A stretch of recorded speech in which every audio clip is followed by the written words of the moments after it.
সারাদিনে এত ইস্যু হয় যে সবকিছু নিয়ে কথা কওয়া সম্ভব হয় না, কিন্তু এটা নিয়ে কথা কইতেই হবে।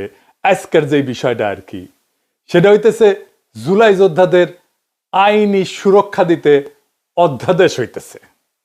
একদিন পরে ঘুম ভাঙিছে সবার। আসিফ নজরুল একদিন পরে অধ্যাদেশ বানাইতেছে।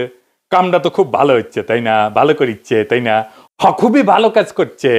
আসিফ নজরুল তো ভালো ছেলে, সন্ধ্যাবেলা হাত মুখ দিয়ে পড়তে বসে। হ্যাঁ, আসিফ নজরুল বাংলাদেশের মানুষদের দূর পাইছে, দূর পটাইতেছে, তাই আঙ্কারে হাতে লেমন চুস ধরাই দিচ্ছে। আসিফ নজরুল আর প্রফেসর ইউনূসের সরকার আঙ্কারে কিভাবে ধাপ্পা দিচ্ছে সেটা না বুঝে দেখি। আসেন আগে আসলে বুঝে দেখি অধ্যাদেশ আসলে কি।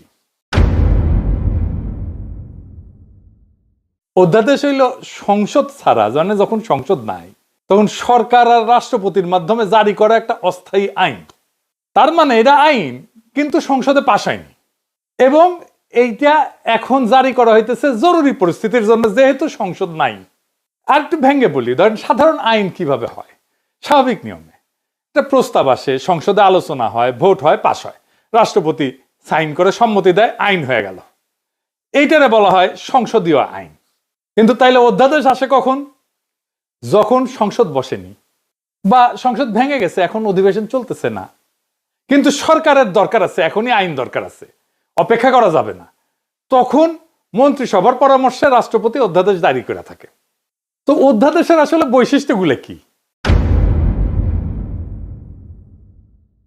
এক নম্বর হইতেছে এটা আইনের মতো কার্যকর, কিন্তু স্থায়ী না। সংসদ বসলে সংসদে অধ্যাদেশকে আনতে হয়, তারপরে অনুমোদন নিতে হয়। অনুমোদন না পেলে অধ্যাদেশ বাতিল। মানে সংসদ কার্যকর না থাকলে, সংসদ না থাকলে রাষ্ট্র যেন অচল না হয়, সেজন্য অধ্যাদেশ, এই বিষয়টা জারি আছে। এখন ধরেন পরের সংসদ এটা পাশ করলো না অধ্যাদেশ আসিফ নজরুলের, তাহলে কি হবে? আসিফ নজরুলের কাছে উত্তর আছে? নাই। অধ্যাদেশ সংসদে পাশ হয়ে আইন হইলেও সংসদ চাইলে তো পরের দিনই নতুন আইন করে সেটা বাতিল করে দিতে পারে।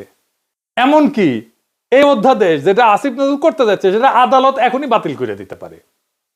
তার মানে এটার মূল্য শূন্য, জিরো। তাইলে আসিফ নজরুল কেন এ সাল করতেছে, সেটার উত্তর আমরা পরে পাবো। আসেন আগে বুঝে নেই যে আদৌ জুলাইয়ের জন্য দায় মুক্তি দেওয়া সম্ভব কিনা।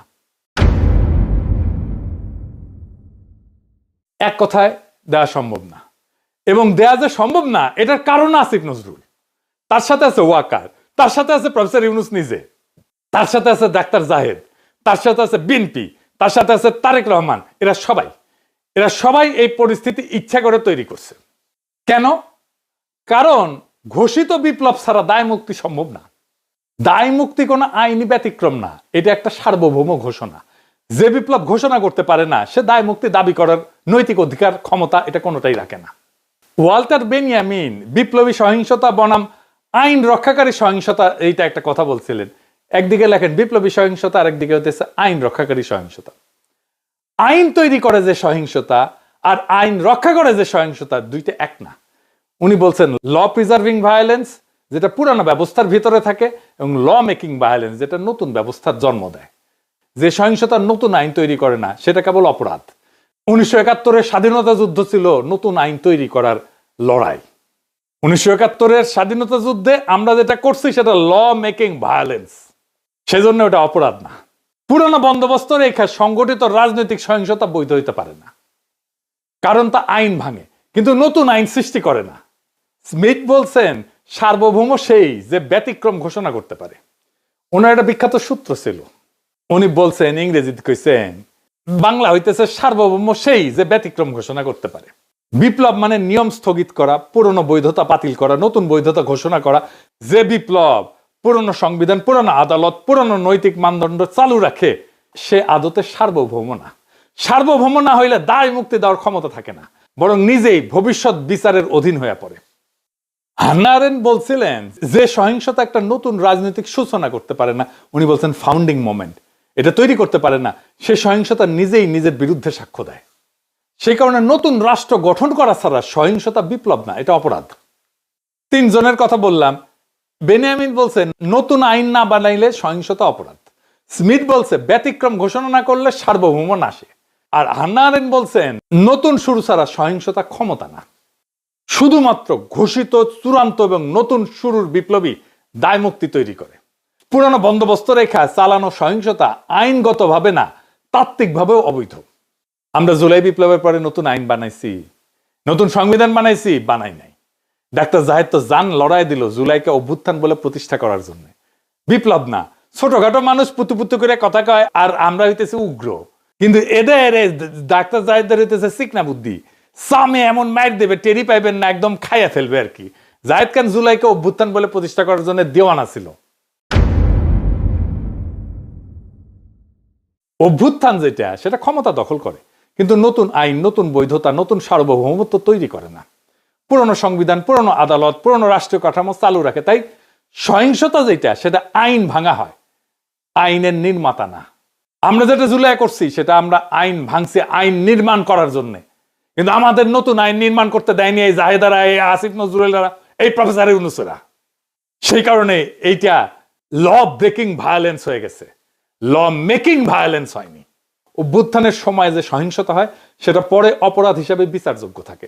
সেই কারণে ডাক্তার জাহেদরা 24-এর বর্ষা বিপ্লবকে বিপ্লব না বলে অভ্যুত্থান বলে প্রতিষ্ঠা করার জন্য দেওয়ানা হয়েছিল, যেন জুলাই বিপ্লবীদের পরে জবাই করা যায়। তার মানে এই জাহিদারা তাই চাইছে যা আওয়ামী লীগ চাইছে। আওয়ামী লীগ আর হাসিনা যে পুলিশ হত্যা আর সহিংসতার কথা বলে, জুলাই যোদ্ধাদের ফাঁসি দিতে চায়, তার তাত্ত্বিক ভিত্তি তৈরি করে দিচ্ছে এই জাহেদ, এই সামে সিকনে, এই সিকনা বুদ্ধির লোকটা। আপনাদের জিজ্ঞেস করা উচিত, তাকে ধরা উচিত। এই কাম কেন করছিলেন? মাদিরে যে পুলিশ ধরে, সে বৈধতা দিচ্ছে জাহেদ। দায় মুক্তি বাংলাদেশের ইতিহাসে একবারই হয়েছে, সেটা 1971-এর পরে। কারণ ওইখানে আমরা নতুন শুরু করতে পারছিলাম, ওইখানে লড়াইয়ের বিজয়ী ছিল আমাদের বৈধতা। এইখানে আমরা বিজয়ী হয়েছি, কিন্তু আমরা আমাদের বৈধতা তৈরি করতে পারিনি, নতুন শুরু করতে পারি নাই। সেই কারণে দায় মুক্তি দেওয়া সম্ভব হবে না, যতই বলুক আসিফ নজরুল। তাইলে আসেন, আসিফ নজরুল কেন এই অধ্যাদেশ করতে এত ব্যস্ত? কারণ হইতেছে আসিফ নজরুল নিজে দায় মুক্তি চাইতেছে। সে জানে সে কি আকাম করিছে। কি আকাম করছে জানেন?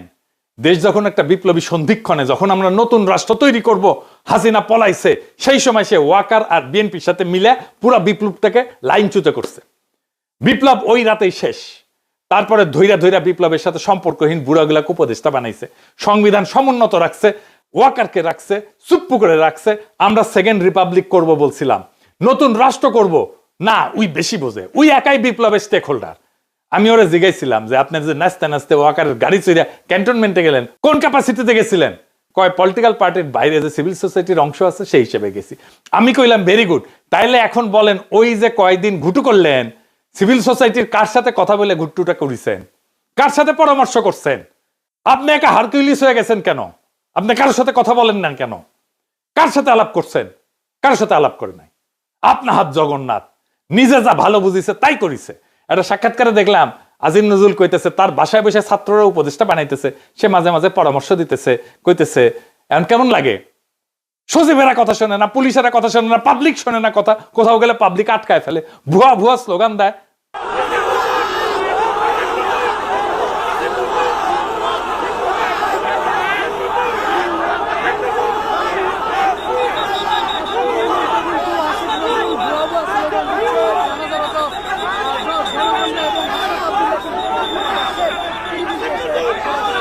খুব মজা না? হ্যাঁ, এখন তো এগুলো শুনিচ্ছেন, এরপরে পাবলিক থাপড়াবে ধরে রাস্তায়, রাস্তার থাপড়াবে। ওই সময়টাতে ঠিক হয়েছে সংবিধান সমুন্নত রাখতে হবে। ওই যখন ঘুটু করে ইচ্ছে সংবিধান সমুন্নত রাখলে 2024-এর লড়াই, বিপ্লব, বিপ্লবী সহিংসতা সব অবৈধ হয়ে যায়। বৈধ হয় হাসিনার খুন করা, ছাত্রলীগের গুন্ডামি, পুলিশের গুলি, সব বৈধ হয়ে যায়। কারণ সরকারের বিরুদ্ধে বিদ্রোহ তারা নিয়ন্ত্রণ করতেছে। এই কাজ করছে আসিফ নজরুল, এই কাজ করছে জাহেদ, এই কাজ করছে বিএনপি, এই কাজ করছে তারেক রহমান, এই কাজ করছে প্রফেসর ইউনূস। নিজে আইনের লোক হইয়া আসিফ নজরুল ওই 3 দিনে ছাত্রদের সাথে বৈশা উপদেষ্টা পরিষদ বানাইতেছে, আর ওই প্রসেসের মধ্যে দিয়া ওই ছাত্রদেরই মৃত্যু পরোয়ানা লিখতেছে আসিফ নজরুল। এখন অধ্যাদেশ বানায় লেবেন চুজ ধরায় দিতেছে। এই অধ্যাদেশ বালটা করবে। 1975-এ যারা সোহরাওয়ার্দীর বডিগার্ডের ফুটা করেছিল, তাদের জন্য সংবিধানে ইনডেমনিটি দেওয়া হয়েছিল, কাম হয় নাই। 1975-এর ওই বিপ্লবী ঘটনার পরে যেই দল বিএনপি ক্ষমতা আসছে তারাই কর্নেল ফারুক, বজলুল হুদাকে, শাহরিয়ারকে তুলে দিচ্ছে আওয়ামী লীগের হাতে যেন ফাঁসি দিতে পারে আওয়ামী লীগ তাদের জেলে ভরে, রায় হয় নিম্ন আদালতে, আপিল চলতেছিল। খালেদা জিয়ার আমলে খালেদা জিয়ার সরকার এদের সবাইকে ছেড়ে দিতে পারতো, আইনসঙ্গত ভাবে ছেড়ে দিতে পারতো আপিল নিষ্পত্তি করে। কিভাবে জানেন? আসেন একটু বুঝে দেখি। আদালত রায় দিছিল ফায়ারিং স্কোয়াডে মৃত্যুদণ্ড। বাংলাদেশের সিভিল আদালতে ফায়ারিং স্কোয়াডে মৃত্যুদণ্ডের বিধানই নাই। রাষ্ট্র বা আদালত যদি এমন কোন পদ্ধতিতে মৃত্যুদণ্ড কার্যকর করে যেটা কোনো বিধানে নাই, আইনে নাই, যে পদ্ধতিটা আইনে লেখা নাই, তাহলে এটা টেকনিক্যাল ভুল বা কাগজপত্রের গলদ হিসাবে থাকে না। এইটা তখন সংবিধান ভাঙার বিষয় হয়ে যায়। কারণ বাংলাদেশের সংবিধান বলছে মানুষকে শাস্তি দিতে হইলে সেটা আইনের ভেতর থেকে দিতে হবে, আর্টিকেল 31। আর মানুষের জীবন কেড়ে নেওয়া যাবে শুধুমাত্র আইনসম্মত প্রক্রিয়ায়, আর্টিকেল 32। এই সীমা লঙ্ঘন করলে দুইটা কথা পরিষ্কারভাবে বলা যায়, মানে বিচারটা সংবিধানের চোখে বৈধ থাকে না। রাষ্ট্র নিজেই আইনের সীমা পাড়ায় গেছে, আইন যে ক্ষমতা দেয়নি সেই কাজ রাষ্ট্র করছে, এটা করতে পারে না। আইনের বাইরে যায় মৃত্যুদণ্ডের এমন কোন পদ্ধতিতে মৃত্যুদণ্ডের আদেশ দেওয়া মানে এটা শুধু ভুল না, এটা রাষ্ট্রের অবৈধ কাজ, আদালতের অবৈধ কাজ। খালেদা জিয়ার সরকার কিছুই করে নাই, আপিলের কাজ বন্ধ করে রাখিছিল। হাসিনা আইসা সামে সবাই ফাঁসি দিয়ে দিছে। এই হাসিনা পলানোর পরেও প্ল্যান ছিল এইটাই যে বিএনপি আর ওয়াকার সামে তুলে দিবে জুলাই বিপ্লবীদের আওয়ামী লীগের হাতে। বিএনপির প্ল্যান এখন প্রকাশ্য, তারা আওয়ামী লীগকে ফিরায় আনতে চায়। আমি বেনে বেনে করছি না, আমি প্রমাণ দিতেছি। দেখেন হিন্দু সম্প্রদায়কে দিয়ে কি বলানো হইতেছে। আমি কিন্তু আমার জন্মগতভাবে আমি বিএনপি ছিলাম, বুঝছেন। আমি মাও কমিশন আমলে বিএনপি কমিশনার মেম্বার ছিলাম 3 বার। এখন দেশে আসছি ডক্টর করে, কিন্তু এখন আমি মা বোনকে বলছি নিজের ইজ্জত যদি রক্ষা করতে চান আপনারা সবাই বিএনপি কে ভোট দিন। বিএনপি বলে কেউ অবহেলা করবেন না, কেন এখন আওয়ামী লীগ নেই। এটাই বলছি, যেটা আমাদের মাতৃ জন্মের কথা। মা বোনরা বলছে যে আওয়ামী লীগকে ভোট দিও, বিএনপি কে দিও না। কিন্তু এখন বর্তমান আমরা আছি এখন বিএনপির হাতে, আমাদের আওয়ামী লীগ নাই। তোমরা সবাই নিজের ইজ্জত যদি বাঁচাতে চাও, নিজের একটা মেয়ে যদি বড় হয় মা বাবার বয় থাকে, কিন্তু এখন বয় নেই। আর এখানে সবাই, এখানে আমাদের মা বাবা এরা সবাই, এদেরকে চিনেন। যদি দূরের মানুষ হতো তাহলে বয় ছিল, এরা দূরের মানুষ নেই, এখানে আমাদের দেশের মানুষ। কোনো যদি ক্ষতি হয়, কিছু হয়, আপনাদের ওদেরকে ডাকতে পারবেন। আমরা এখানের মানুষ সবাই, এখানে সবাই একজোট হয়ে 12 তারিখ ভোট দিবেন। সবাই ভোটের জন্য যাবেন, কিন্তু অনেকজন বলে বিএনপি কে ভোট দেবো না, যাবো না। না, এটা মনে করবেন না। বিএনপি কে দিলে মনে করবেন কোনোদিন আবার আওয়ামী লীগের হাতে যেতে পারবেন আপনারা। বিএনপি কে চান, কিন্তু অন্য দল দেখবেন, কিন্তু নিজের হাতে নিজে কপালে হাত মারবেন। এখানে বিএনপি ছাড়া আর কোনো উপায় আমাদের নাই। এখানে হিন্দু বা মুসলিম হোক, সবাই বিএনপি কে চান। আমি বলছি আমাদের এই এলাকার সবাই, আপনারা বিপদের সময় না পেলে এদেরকে পাবেন। এরা এখানে কাছের লোক, এরা দূরের নাই, কেউ হারিয়ে যেতে পারবেন এখান থেকে, আমাদের হাত থেকে, কেন এগুলো আমাদের দেশের লোক। তাই আমি বলছি মা বোনকে, এখানে মহিলা হইয়ে বা পুরুষ হইয়ে ওই বিএনপি কে দেবো না, এই কথা আর বলিয়েন না। কেন আমরা এখন একটাই দল, বাংলাদেশে একটাই দল আছে, ওইটাই কোনো দল না, এটা নিজেরাই দল করছে, যে এটাকে কেউ সমর্থন দেবে না ওই দলকে। আমরাই এখন হচ্ছি যে কি সবাই বলো বিএনপি কে চাই, ভোট চাই, ধানের শীষে ভোট দেবে, এটাই আমরা চাই। আমাদের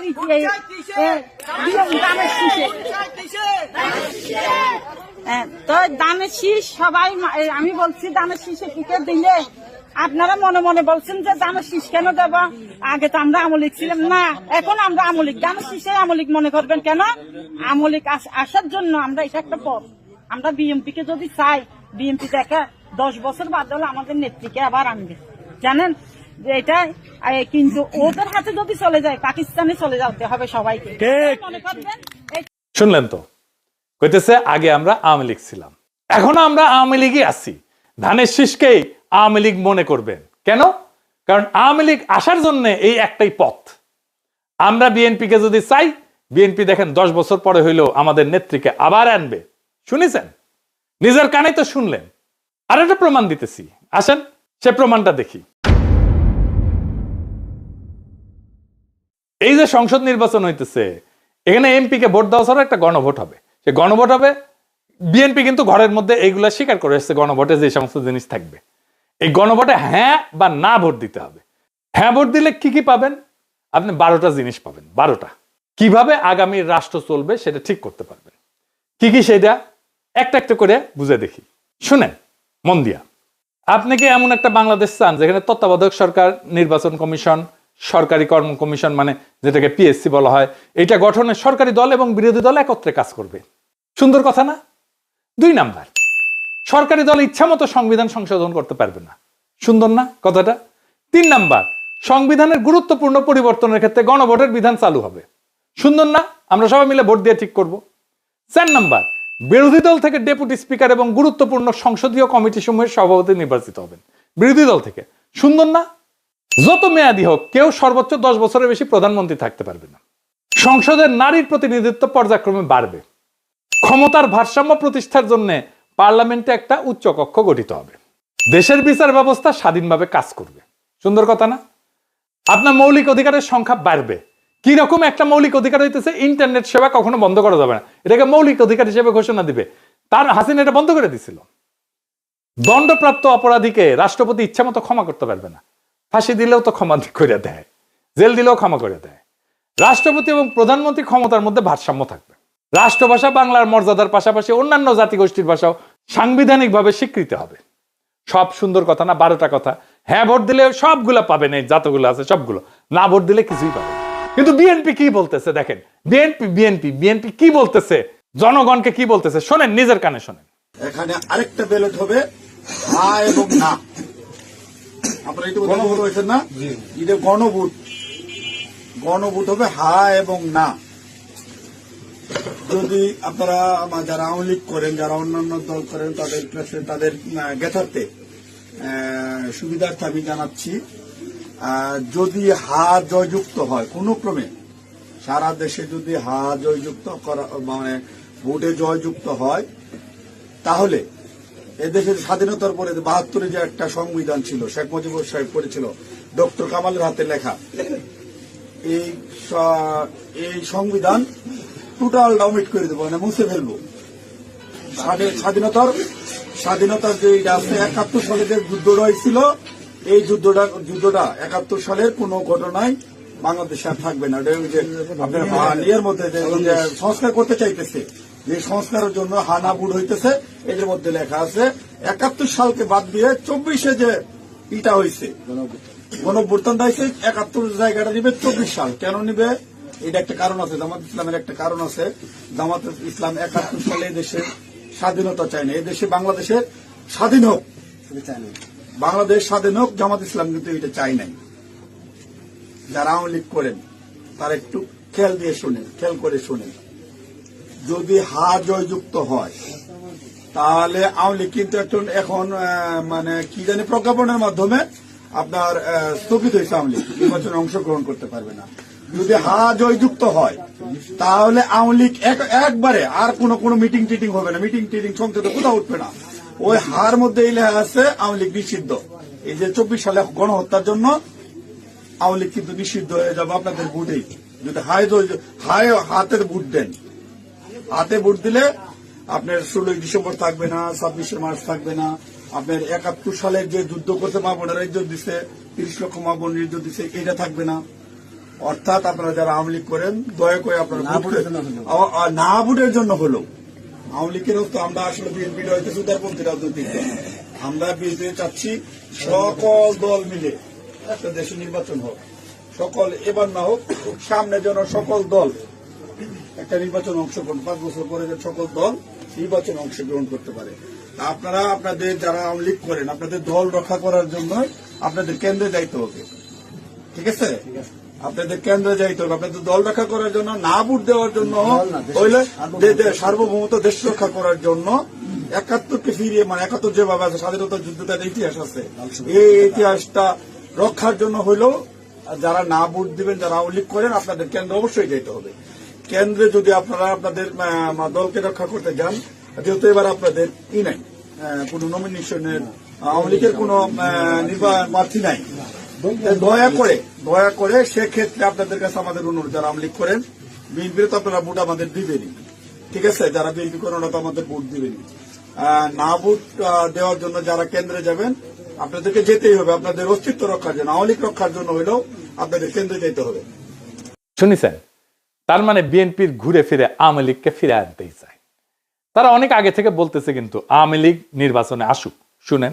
তবে আওয়ামী লীগের প্রধান প্রতিদ্বন্দ্বী বিএনপি চায় দলটি নির্বাচনে আসুক, নির্বাচনটি হোক অংশগ্রহণমূলক। আমরা আশা করব যে এই নির্বাচনটি পার্টিসিপেটরি হবে, সকলের জন্যই দ্বার উন্মুক্ত, জনগণ যাদেরকে সুযোগ দেবে তারাই দায়িত্ব পাবে। আমরা কামনা করি প্রত্যেক রাজনৈতিক দল এই নির্বাচনে অংশগ্রহণ করুক, কাউকে বাদ দেওয়ার হলে জনগণই বাদ দিয়ে দেবে। যখন জনগণের বিরূপ প্রতিক্রিয়া হয়েছে তখন বলে এইবার না আসুক, বিএনপি ক্ষমতা আসলে আওয়ামী লীগ ফিরবে, পরের বার ফিরবে। বুঝিসাও? ঐক্যমত কমিশনে আইসা বলে আমরা সংস্কার চাই, আর কর্মীদের বলে না ভোটের ক্যাম্পেইন করতে। কি রকম জাউরার জাউরা, কি রকম খাইস্টার খাইস্টা, কি রকম ভন্ডের ভন্ড। এটাই আসল প্ল্যান। এই প্ল্যান হইতেছে গ্র্যান্ড প্ল্যান, আওয়ামী লীগকে ফেরানোর প্ল্যান। এইবার ভোটে যদি বিএনপি জিতে তাহলে আওয়ামী লীগ ফিরবে, লিগে রাখতে পারেন।